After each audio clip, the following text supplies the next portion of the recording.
Good afternoon and जय हिंद बच्चों। आज की कक्षा में हम लोग साखी जो कबीरदास जी द्वारा रचित है, मैंने पहले के वीडियो में साखी के सभी दोहों को मैंने प्रस्तुत किया था और उसकी व्याख्या को समझाया था। तो इसी साखी कविता के आधार पर जो प्रश्न पूछे गए हैं, उन प्रश्नों की व्याख्या आज हम आपके सम्मुख प्रस्तुत करने जा रहे हैं। उम्मीद है आप लोग इससे बेनिफिशियल होंगे, लाभान्वित होंगे। पहला प्रश्न है, मीठी वाणी बोलने से औरों को सुख और अपने तन को शीतलता कैसे प्राप्त होती है? तुलसीदास जी ने इस संदर्भ में कहा है, तुलसी मीठे वचन ते सुख उपजत चहु ओर, वसीकरण एक मंत्र है तजते वचन कठोर। इसी संदर्भ में एक दोहा कहा गया है और इसके माध्यम से हम इस प्रश्न को आपको बताना चाहते हैं कि मधुर वाणी का हमारे जीवन में क्या महत्व है। वो औषधि के समान काम करता है। मीठी वाणी के अनेक लाभ हैं जो कि हमें प्रेम, सहानुभूति, करुणा के भाव को वह प्रस्तुत करता है, जो कि दूसरों को सुख देता है और हमारे हृदय में भी सुखद एहसास होता है। मन को सुख और शांति की प्राप्ति होती है। कबीरदास जी कहते हैं, ऐसी वाणी बोलिए मन का आपा खोए। सबसे पहली चीज तो ये है कि अहंकार मन का दूर हो जाता है जब हम मीठी वाणी में अपने भावों को प्रस्तुत करते हैं। विनम्रता का भाव आ जाता है, उदारता का भाव आ जाता है, प्रेम का भाव आ जाता है। और प्यारे बच्चों, मीठी वाणी में बोलने से हमारा व्यवहार इतना अच्छा होता है कि हम एकदम व्यवहार कुशल हो जाते हैं। और यह जो मीठी वाणी है वो वशीकरण मंत्र की भांति होता है। यहाँ तक कि मित्रवत हम व्यवहार करने लगते हैं और शत्रुवत व्यवहार नहीं करते हैं। वसुधैव कुटुंबकम की स्थापना भी इसी से हो सकती है। आज के युग में इसकी बहुत ज़्यादा आवश्यकता है, क्योंकि हम सभी लोग भौतिक युग में रह रहे हैं, मशीनीकृत जीवन यापन कर रहे हैं, जिसमें संवेदनाएं लोगों की विलुप्त होती जा रही हैं। अब हम आपको दूसरे प्रश्न की ओर लिए चलते हैं। दूसरा प्रश्न है, दीपक दिखाई देने पर अंधियारा कैसे मिट जाता है? साखी के संदर्भ में स्पष्ट कीजिए।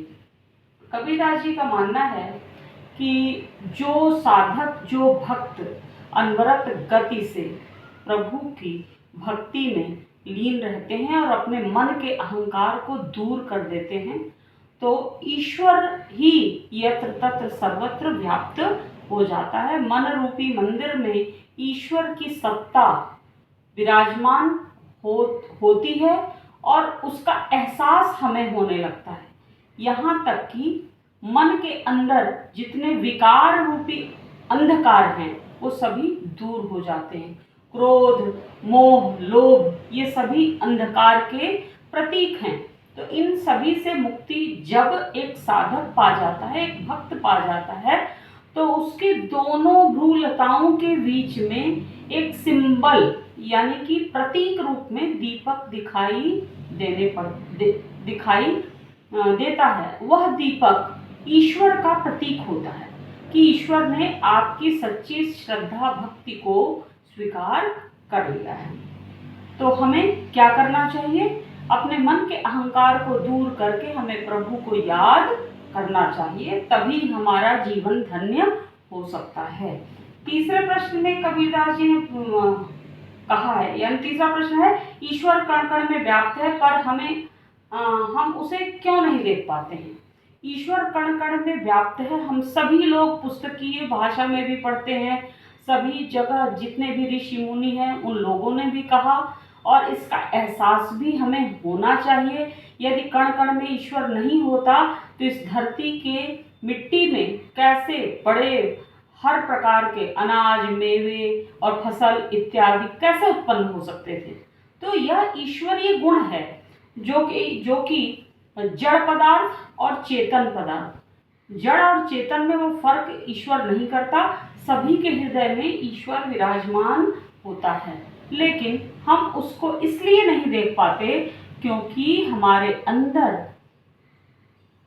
अंदर अहंकार रूपी अंधकार व्याप्त है और हम इस संसार को ही अपना सब कुछ मान लेते हैं और अहंकार के वशीभूत होकर हम स्वयं को श्रेष्ठ मान लेते हैं। अहम ब्रह्मास्म की भावना हमारे हृदय में उत्पन्न होने लगती है। तो कवि ने यह बताने की कोशिश की है कि स्वयं को ब्रह्म न समझकर, स्वयं को अहंकारी न समझकर प्रभु के चरणों में अपने अहंकार को विगलित कर देंगे, तभी ईश्वर की अनुभव को आप भली प्रकार समझ सकते हैं, जान सकते हैं। चौथे प्रश्न में पूछा गया है कि संसार में, ये बार बार बोर्ड में यह प्रश्न पूछा जाता है, संसार में सुखी व्यक्ति कौन है और दुखी कौन है? यहाँ सोना और जागना किसके प्रतीक हैं? इसका प्रयोग क्यों किया गया है?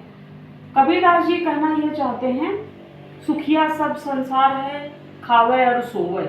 यानी कि जो व्यक्ति, जो जीवधारी इस संसार को ही वास्तविक शाश्वत सत्य मान लेता है और सांसारिकता से प्रभावित होकर केवल भोजन, शयन और मनोरंजन में जीवन व्यतीत करता है, वह ईश्वर को कभी प्राप्त नहीं कर सकता।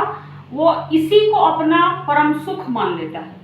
लेकिन ये जानकारी सभी को होनी चाहिए कि संसार क्षण भंगुर है।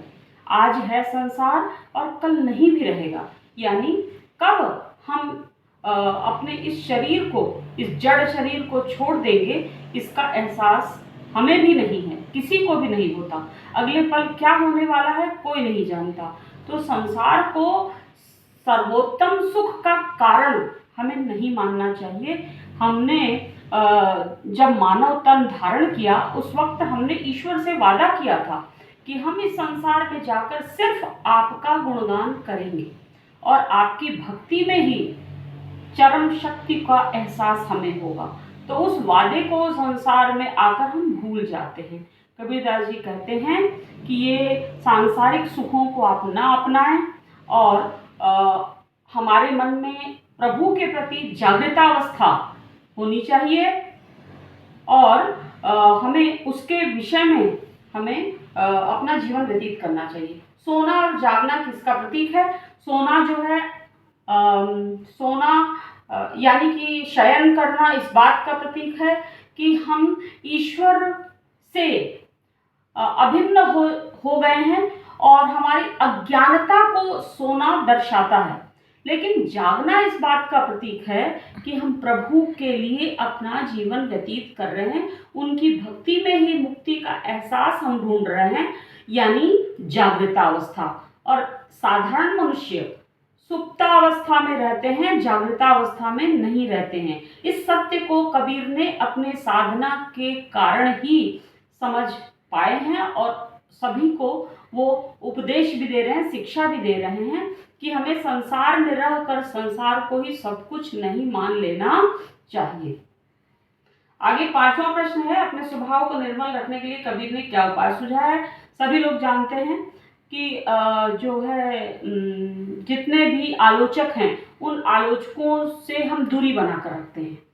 हमारा स्वभाव तभी निर्मल होगा, हम तमाम अवगुणों से रहित हम तभी हो सकते हैं जब हम अपने निंदकों और आलोचकों के समीप रहकर अपना जीवन यापन करें और उनके द्वारा किए गए छिद्रान्वेषण से कभी परेशान नहीं होना चाहिए, ना तो हमें दुख होना चाहिए।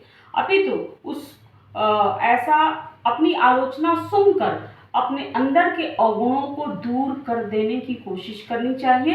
ऐसा तभी हो सकता है जब हम आत्मविश्लेषण कर सकते हैं। आत्मविश्लेषण करना अत्यंत आवश्यक है और इसी की इस धरा पर बहुत ज़्यादा ज़रूरत है। लोग आत्मविश्लेषण करना लोगों ने छोड़ दिया है। बात बात पर लोगों की निंदा को सुनकर, हमारे अवगुणों को सुनकर हम क्रोधातुर हो जाते हैं और अपने अवगुणों को हम समझने की चेष्टा नहीं करते हैं। तो वो बिना साबुन के ही हमारे स्वभाव को कौन निर्मल करता है? एकमात्र वो आलोचक करता है, अध्यापक करता है। उसके पश्चात प्रश्न संख्या 6 यानी क्वेश्चन नंबर 6 एक है आखिर पीव का पढ़े सुपंडित हो।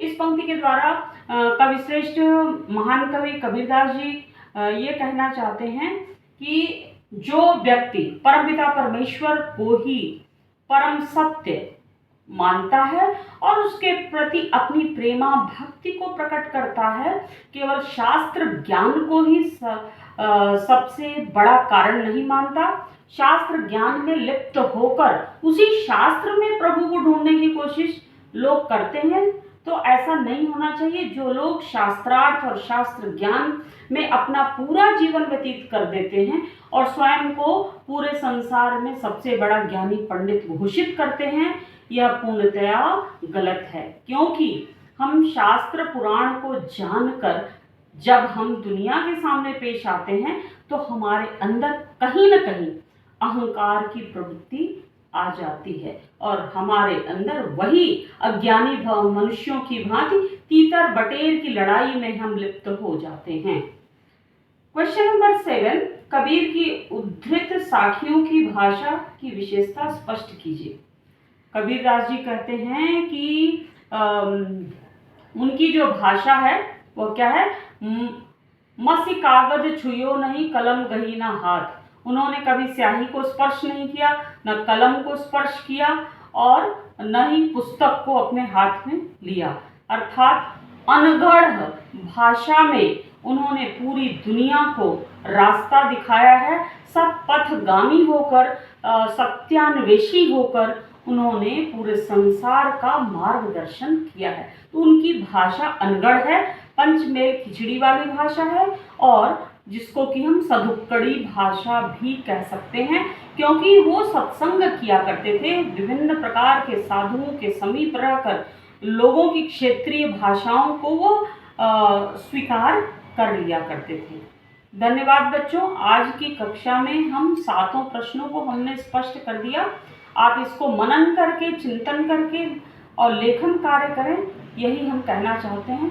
धन्यवाद।